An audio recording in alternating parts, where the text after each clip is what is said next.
Hello বন্ধুরা, সবাইকে স্বাগত জানাই আবারও আরেকটি নতুন জিকে ক্লাসে। আজকে আমরা আলোচনা করব আরআরবি, এনটিপিসি এবং গ্রুপ ডির জন্য জিকে ক্লাস নম্বর 28 নম্বর ক্লাস রয়েছে, যেটা এনটিপিসির 30/3/2016 সেকেন্ড শিফট 30/3/2016 সেকেন্ড শিফটে যে এক্সাম হয়েছিল সেই এক্সামে জেনারেল নলেজগুলো নিয়ে। তো চলো দেখে নিই। তোমরা যারা আগের ক্লাসগুলো দেখোনি, আমরা কিন্তু শিফট ওয়াইজ এখন ক্লাস শুরু করেছি। এর আগে শিফট ওয়াইজ আমরা 2-3খানা ক্লাস করে দিয়েছি।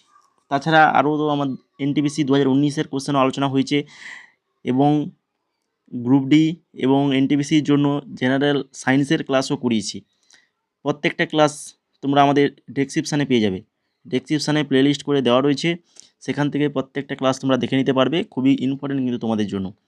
এছাড়া তোমরা যারা আমাদের এই স্টাডি সাকসেস কোচিং সেন্টার এটা সার্চ মারলেই তোমাদের টেলিগ্রাম চ্যানেল পেয়ে যাবে। তো সেই টেলিগ্রাম চ্যানেলে অবশ্যই যুক্ত হয়ে যাও, যেখানে কিন্তু আমাদের ক্লাসগুলোর পিডিএফগুলো দেওয়া হয়। প্রথম কোশ্চেন দেখো আজকের, জলের ফোঁটা রামধনু সৃষ্টি করে কারণ কি? জলের ফোঁটাগুলো রামধনু সৃষ্টি করে কারণ কি না? কারণ হচ্ছে এটা সূর্যের আলোর প্রতিফলন ও প্রতিসরণ, সূর্যের আলোর প্রতিফলন ও প্রতিসরণের কারণেই। 2 নম্বর কোশ্চেন, নিচের দেওয়া কোনটি একই গোষ্ঠীভুক্ত নয়? একই গোষ্ঠীভুক্ত নয় কোনটা? তো সেটা হচ্ছে gateway of India. Gateway of India হলো ভারতের বোম্বেতে বিংশ শতাব্দীতে নির্মিত একটা থিলান স্মৃতিস্তম্ভ। রাজা পঞ্চম জর্জ এবং রানী মেরি 1911 সালে ভারত সফরে অ্যাপোলো বন্দরে অবতরণ করার স্মরণে স্মৃতিস্তম্ভটি তৈরি করা হয়েছিল। এরপরে চলে যাও, ভারতে কোন বছরে এশিয়ান গেমস অনুষ্ঠিত হয়েছিল? ভারতে কোন বছর এশিয়ান গেমস অনুষ্ঠিত হয়েছিল? দেখো সালগুলো দেখো, এই সালগুলোর মধ্যে কোনটা? সেটা হবে অপশান নাম্বার বি, 1982।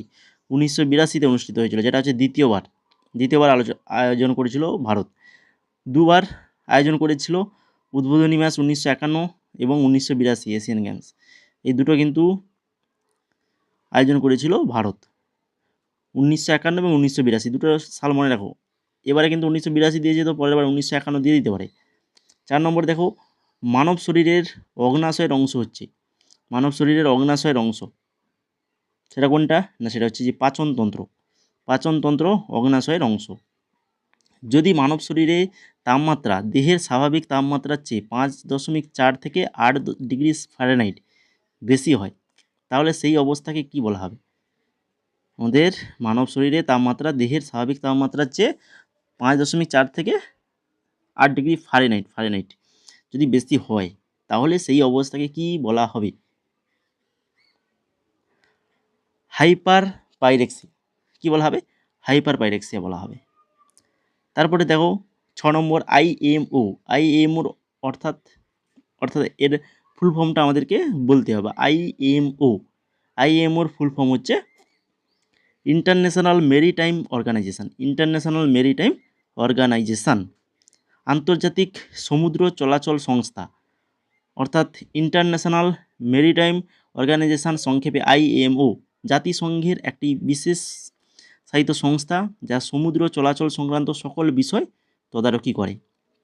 এই আইওএমের সদর দপ্তর যুক্তরাজ্যের লন্ডন শহরে অবস্থিত, আর সংস্থাটির বর্তমান সদস্য সংখ্যা 176 এবং সহযোগী সদস্য হচ্ছে 3টি।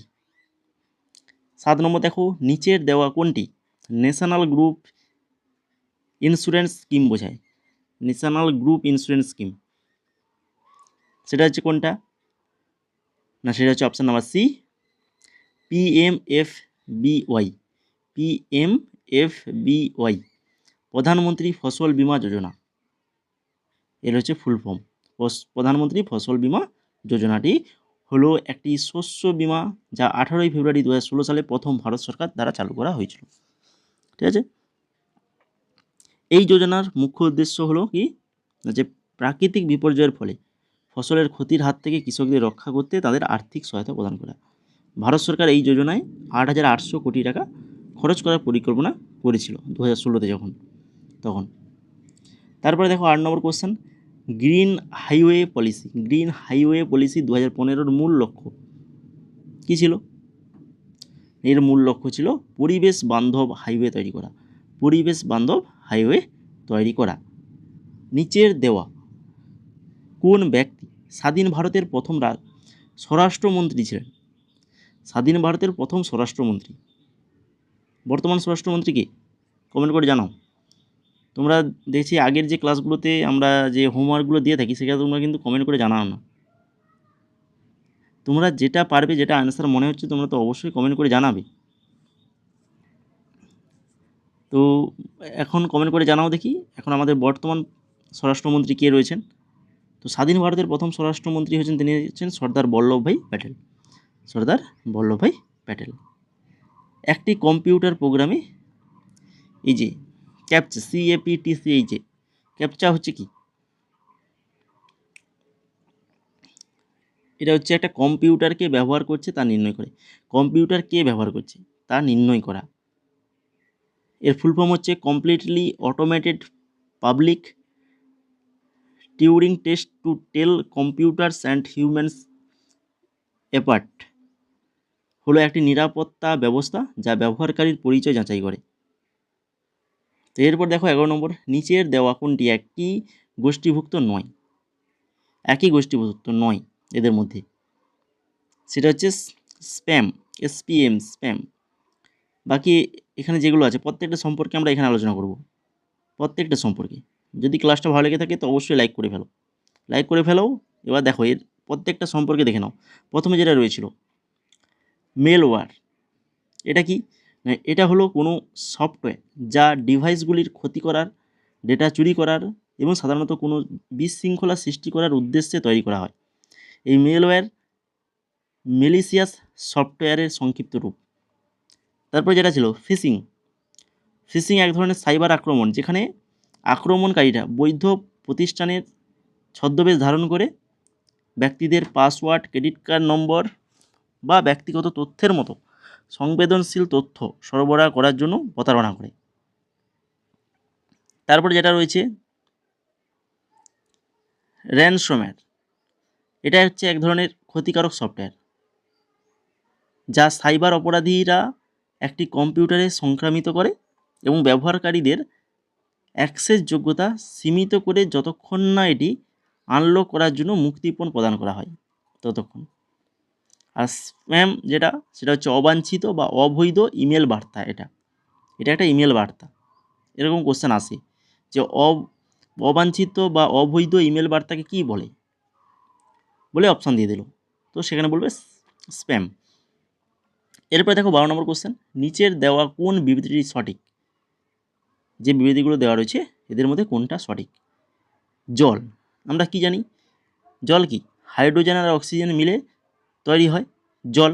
H2O, জলের সংকেত হচ্ছে H2O। তো এখানে জল হচ্ছে অক্সিজেন আর হাইড্রোজেনের একটা যৌগ, অক্সিজেন আর হাইড্রোজেনের একটা যৌগ, এটা মনে রাখবে। অপশান নাম্বার বি হয়ে যাবে এখানে সঠিক আনসার। 13 নম্বর দেখো 2014 সালের গ্লাসগো কমনওয়েলথ গেমস ব্যাডমিন্টনে সোনা কে পেয়েছিলেন? ব্যাডমিন্টনে সোনা কে পেয়েছিলেন? না হচ্ছে কাশ্যপ পারুপল্লী পেয়েছিলেন। 2022 দেখে নাও এখানে 2022 সালের কমনওয়েলথ গেমস, যা আনুষ্ঠানিকভাবে এটা ছিল 22 নম্বর কমনওয়েলথ গেমস নামে পরিচিত এবং সাধারণত বার্মিংহাম 2022 নামেও পরিচিত। বার্মিংহাম 2022 এই কমনওয়েলথ গেমসটা পরিচিত। 14 নম্বর দেখো, নিচের দেওয়া কোনটি একই গোষ্ঠীভুক্ত নয়? গতি, সময়, ভর, ত্বরণ, এদের মধ্যে আলাদা কোনটা? আলাদা হচ্ছে ভর। নিচের দেওয়া কোনটি একটি satellite service provider? Satellite service provider কোনটা? ইন্টেলসেট হয়ে যাবে সঠিক আনসার। নিচের দেওয়া কোনটিকে ইউনেস্কো ওয়ার্ল্ড হেরিটেজ সাইট হিসাবে ঘোষণা করেছিল 1985 সালে? তার প্রাকৃতিক পরিবেশের কারণেই তাকে ইউনেস্কো ওয়ার্ল্ড হেরিটেজ সাইট হিসেবে ঘোষণা করা হয়েছিল 1985-তে।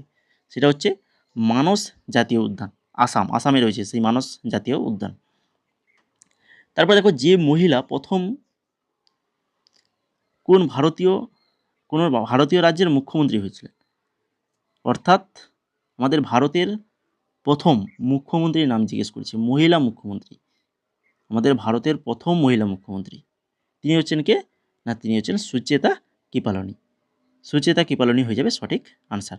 এই সুচেতা কৃপালনি ভারতের প্রথম মহিলা মুখ্যমন্ত্রী, যিনি 1963 থেকে 1967 সাল পর্যন্ত কোথাকার? না হচ্ছে উত্তরপ্রদেশ রাজ্য, উত্তরপ্রদেশের সরকারের প্রধান হিসেবে দায়িত্ব পালন করেছিলেন। তিনি উত্তরপ্রদেশের চতুর্থ মুখ্যমন্ত্রী ছিলেন এবং তার আত্মজীবনীটা মনে রাখো, an unfinished autobiography.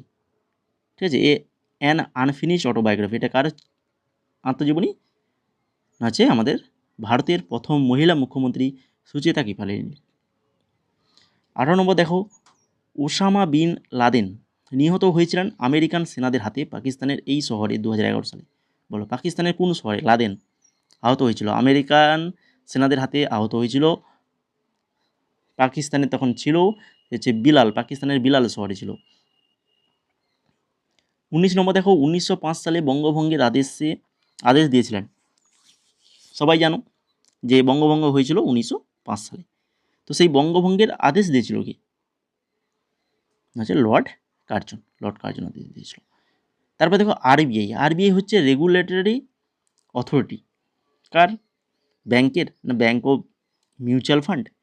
Bank, mutual fund এবং stock exchange, bank, mutual fund, stock exchange এবং রেটিং এজেন্সি। আরবিআইটা হচ্ছে শুধুমাত্র ব্যাংকের রেগুলেটরি অথরিটি, আর কারণ নয়। 21 নম্বর দেখো, ভারত 2014 সালের ড্যাশ রাষ্ট্রীয় একতা দিবস বা জাতীয় ঐক্য দিবস পালিত হয়েছিল। রাষ্ট্রীয় একতা দিবস বা জাতীয় ঐক্য দিবস পালিত হয়েছিল কবে? না হচ্ছে 31শে অক্টোবর। 31শে অক্টোবর হয়ে যাবে সঠিক অ্যান্সার।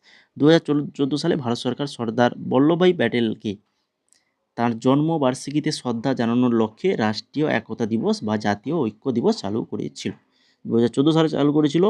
কার জন্মবার্ষিকীতে? না সর্দার বল্লভভাই প্যাটেলের। তাহলে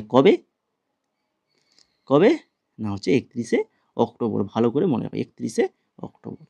22 নম্বর, ওয়েব পেজ লিখতে ব্যবহার করা হয়। ওয়েব পেজ, যে ওয়েব পেজগুলো সেগুলোতে লিখতে কি ব্যবহার করা হয়? কিসের সাহায্যে লেখা হয়? না হচ্ছে HTML এর সাহায্যে লেখা হয়। HTML এর ফুল ফর্ম কি? না হাইপার টেক্সট মার্কআপ ল্যাঙ্গুয়েজ। 23 নম্বর দেখো, যে ক্রিকেটার T20 বিশ্বকাপ ক্রিকেটে 1 ওভারে 6টা 6 মেরেছেন, তিনি হলেন কি? 1 ওভারে T20-তে 1 ওভারে 6টা 6 মেরেছিল, তিনি হচ্ছেন যুবরাজ সিং। মহাকাশে অবস্থিত নুস্টার্ট এক্স-রে টেলিস্কোপ যে বিষয়ে গভীর পর্যবেক্ষণ চালায়? বলো, এই যে এটা নুস্টার্ট এক্স-রে, এই যে টেলিস্কোপটা কিসের উপর পর্যবেক্ষণ করে? না হচ্ছে ব্ল্যাক হোলের ওপর পর্যবেক্ষণ চালায়। রাজ্যপালদের কে নিয়োগ করেন? প্রত্যেক রাজ্যে একজন করে রাজ্যপাল থাকা আবশ্যক, এটা ভারতের সংবিধান অনুযায়ী। তো এই রাজ্যপালকে নিয়োগ করেন কি? রাজ্যপালকে নিয়োগ করেন আমাদের রাষ্ট্রপতি নিয়োগ করে থাকেন। নিচের দেওয়া কোন রাজ্যটি ভারতের একটি বৃহৎ চা উৎপাদক রাজ্য? দেখো, অন্ধ্রপ্রদেশ, পশ্চিমবঙ্গ, উড়িষ্যা আর হচ্ছে মহারাষ্ট্র, এদের মধ্যে কিন্তু আমাদের, তোমরা জানো যে পশ্চিমবঙ্গের দার্জিলিংয়ের চা খুবই সুস্বাদু, সুগন্ধর জন্য বিখ্যাত। পশ্চিমবঙ্গ হয়ে যাবে।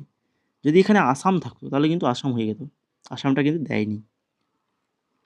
27 নম্বর দেখো, তরলের বাষ্পীভবন নীতির সাহায্যে তাপ শোষণ করার নীতি ব্যবহৃত হয়। তরলের বাষ্পীভবন নীতির সাহায্যে তাপ শোষণ করার নীতি ব্যবহৃত হয় রেফ্রিজারেটর। 28 নম্বর, মানব শরীরে ল্যারিংস অর্থাৎ স্বরযন্ত্রকে কি বলা হয়? আমাদের শরীরে যে ল্যারিংস বা স্বরযন্ত্রকে কি বলা হয়? ভয়েস বক্স বলা হয়। মহাত্মা গান্ধী কাকে তার রাজনৈতিক গুরু সম্মান দিয়েছিলেন? অর্থাৎ মহাত্মা গান্ধীর রাজনৈতিক গুরু কে ছিলেন? গোপাল কৃষ্ণ গোখলে ছিলেন মহাত্মা গান্ধীর রাজনৈতিক গুরু। তারপরে দেখো, বাচ্চা কুমিরকে বলা হয়, বাচ্চা কুমিরকে কি বলা হয়? না হচ্ছে হ্যাচলিং বলা হয়, হ্যাচলিং। ডিম থেকে ফুটে বের হওয়া সদ্যজাত বাচ্চাদের হ্যাচলিং বলে। হ্যাচলিং শব্দটি বিশেষ করে পাখিদের ক্ষেত্রে ব্যবহার হয়, তবে মাছ, উভচর, সরীসৃপ, মনোট্রিমস দলে স্তন্যপায়ী প্রাণীদের ডিম ফুটে বের হওয়ার বাচ্চাকেও হ্যাচলিং বলা হয়। 31 নম্বর দেখো, নিচের দেওয়া কোনটি একটি সংখ্যা একই গোষ্ঠীভুক্ত নয়? শ্রীলঙ্কা, মায়ানমার, বাংলাদেশ, ভুটান। তোমরা যদি সবই দেখো প্রত্যেকটার সঙ্গে ভারত তার স্থল সীমানাভাবে যুক্ত রয়েছে, মায়ানমার, বাংলাদেশ, ভুটান, কিন্তু শ্রীলঙ্কা একটা দ্বীপ জলভাগের সঙ্গে যুক্ত রয়েছে আমাদের ভারত, এটা একটা কিন্তু দ্বীপ শ্রীলঙ্কা। 32 নম্বর দেখো, 2018 সালের ফিফা বিশ্বকাপের আয়োজক দেশ, 2018 সালে যে ফিফা বিশ্বকাপ সেখানে আয়োজক দেশ কে ছিল? না হচ্ছে রাশিয়া ছিল, রাশিয়া। তো ওটা তথ্যগুলো দেখে নাও। 2018 যে ফিফা বিশ্বকাপ হয়েছিল যেখানে আয়োজক দেশ ছিল রাশিয়া, চ্যাম্পিয়ন হয়েছিল ফ্রান্স, রানার্স আপ হয়েছিল ক্রোয়েশিয়া, তৃতীয় স্থানে বেলজিয়াম, চতুর্থ স্থানে ইংল্যান্ড। শীর্ষ গোলদাতা হচ্ছে হ্যারি কেন, সেরা খেলোয়াড় লুকা মদ্রিচ, সেরা যুব খেলোয়াড় হচ্ছে কিলিয়ান এমবাপে, সেরা গোলরক্ষক থিবো কার্টুয়া, আর ফেয়ার প্লে পুরস্কার হচ্ছে স্পেন। তার সঙ্গে 2022টাও মনে রাখো, এটা 2022 হয়ে যাবে, 18 পরে 22, 4 বছর অন্তর। সেখানে আয়োজক দেশ ছিল কাতার, চ্যাম্পিয়ন হচ্ছে আর্জেন্টিনা, রানার্স আপ ফ্রান্স, তৃতীয় স্থান ক্রোয়েশিয়া, চতুর্থ স্থান মরক্কো। শীর্ষ গোলদাতা হচ্ছে কিলিয়ান এমবাপে, সেরা খেলোয়াড় হচ্ছে লিওনেল মেসি, সেরা যুব খেলোয়াড় হচ্ছে এনসো ফের্নান্দেস, সেরা গোলরক্ষক এমিলিয়ানো মার্তিনেস, আর ফেয়ার প্লে পুরস্কার হচ্ছে ইংল্যান্ড। 33 নম্বর দেখে নাও, নিয়ার ফিল্ড কমিউনিকেশন এনএফসি ভিত্তি, এনএফসির ভিত্তিটা কি? এনএফসির ভিত্তি হচ্ছে short range high frequency wireless communication, short range high frequency wireless communication. ভারতে যে ধরনের বনাঞ্চল সবচেয়ে বেশি দেখা যায় সেটা হচ্ছে কোনটা? পর্ণমোচী, ম্যানগ্রোভ, কাঁটা না পাহাড়ি? আমাদের ভারতে সব থেকে বেশি যে বনাঞ্চলটা দেখা যায় সেটা হচ্ছে পর্ণমোচী বন, পর্ণমোচী বনটা কিন্তু সব থেকে বেশি দেখা যায়। National Aeronautics and space administration অর্থাৎ নাসা, নাসা কোথায় রয়েছে বলো? নাসা কোথায় রয়েছে? না হচ্ছে ওয়াশিংটনে রয়েছে। তারপরে দেখো, খুদানকুলাম পারমাণবিক বিদ্যুৎ কেন্দ্র কোথায় রয়েছে, কোন রাজ্যে? খুদানকুলাম পারমাণবিক বিদ্যুৎ কেন্দ্র যেটা রয়েছে আমাদের ভারতের তামিলনাড়ু রাজ্যে। নালন্দা বিশ্ববিদ্যালয়, নালন্দা বিশ্ববিদ্যালয় পুনরায় চালু করার বিষয়ে কে গুরুত্বপূর্ণ ভূমিকা পালন করেছিল? নালন্দা বিশ্ববিদ্যালয় আবার পুনরায় চালু হয়েছে, তো এর জন্য গুরুত্বপূর্ণ ভূমিকা পালন করেছিল তিনি হচ্ছেন অমর্ত্য সেন, অমর্ত্য সেন হয়ে যাবে সঠিক অ্যান্সার। তারপরে দেখো, ডায়ালাইসিস যে রোগের চিকিৎসার জন্য ব্যবহার করা হয়, ডায়ালাইসিস এটা কোন রোগের চিকিৎসার জন্য ব্যবহার করা হয়? না হচ্ছে কিডনি বিকলের ক্ষেত্রে ব্যবহার করা হয়। তো এই ছিল মোট আজকের টোটাল 38খানা কোশ্চেন আলোচনা করলাম। তো যদি ক্লাসটা ভালো লেগে থাকে তো অবশ্যই বলবো ক্লাসটা লাইক করে দাও এবং বন্ধুদের মাঝে অবশ্যই শেয়ার করো যারা এই ধরনের কম্পিটিশন এক্সামের জন্য প্রিপারেশান নিচ্ছে। এবং তাছাড়া আমরা যে হোমওয়ার্কগুলো দিচ্ছি তার কমেন্ট করে অবশ্যই জানাও কেমন লাগলো, ক্লাসটা কেমন লাগলো। হোমওয়ার্কের অ্যান্সারটা কিন্তু অবশ্যই ভালোভাবে বলছি আমি, হোমওয়ার্কের অ্যান্সারটা তোমরা যেটাই পারবে সেটাই কিন্তু কমেন্ট করে জানাবে। আর টেলিগ্রামে কিন্তু জয়েন হতে ভুলবে না, টেলিগ্রামে জয়েন হলে তোমরা কিন্তু আমাদের ক্লাসের পিডিএফগুলো পাবে, নাহলে কিন্তু পিডিএফগুলো পাবে না। তো তার জন্য টেলিগ্রামে অবশ্যই যুক্ত থাকতে হবে।